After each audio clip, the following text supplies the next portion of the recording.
쿠키뉴스, 김동훈 기자 등 오 기자님도 서민금융을 제대로 알고 싶으면 청량리 인근을 돌아보세요. 시장에는 일수전단지가 여전히 돌아다니고 공중화장실에는 장기매매 광고가 붙어 있어요. 고위 관료들은 모르는 저신용자들의 현실이 그곳에 있습니다.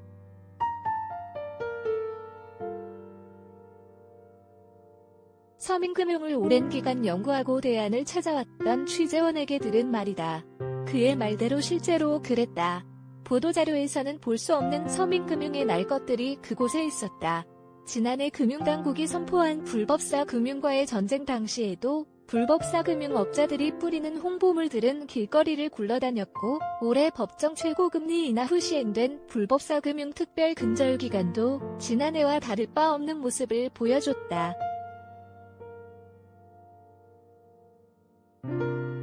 이번 청량리 시장 취재에선 IMF 당시 자금 융통을 위해 사채를 끌었었다던 사연을 들을 수 있었다.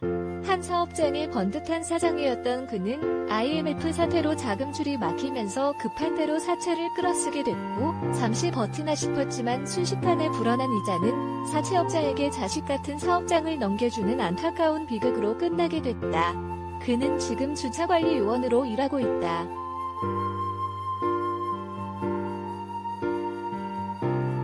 시장 상인의 관계자들과도 이야기를 나눴다. 청량리 시장에는 크게 두 그룹의 불법사 금융업자가 오랜 시간 활개를 치고 있다고 한숨을 쉬었다. 요즘이야 상인들도 사채가 얼마나 위험한지 잘 알아 피해자가 줄었다지만 여전히 한두 명씩 사채를 쓰고 고생하는 모습을 보고 있다고 한다.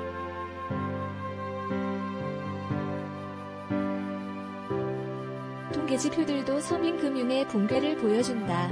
법정 최고금리 인하는 서민금융 최후의 보루인 대부업의 몰락으로 이어졌다. 서민금융연구원에 따르면 지난해 대부업체의 평균 대출 승인율은 10.8%로 법정 최고금리를 인하한 지난 2018년 12.6% 대비 떨어졌다. 여기에 대부업체 187개사를 대상으로 한 설문에서도 최고금리 인하 이후 월평균 신규 대출 승인율이 하락했다고 응답한 비율은 79.1%에 달했다. 돈을 융통하지 못한 저신용 서민들에게 남은 길은 파산 혹은 불법사 금융 두 가지다.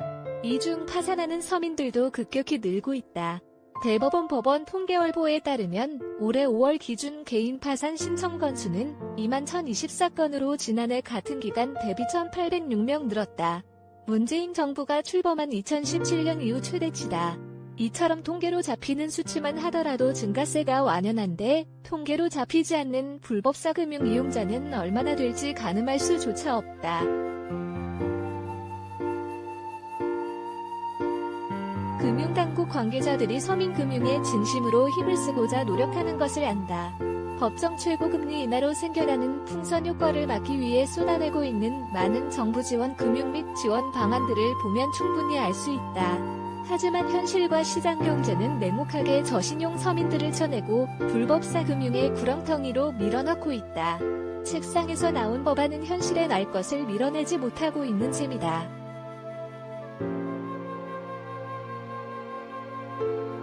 최고금리 인하로 약 330만 명의 차주가 4,140억 원의 이자를 절약할 수 있다고 한다.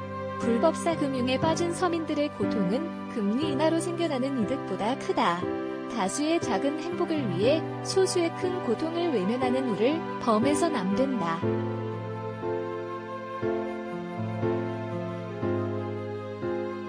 초비치 3095@쿠키뉴스.com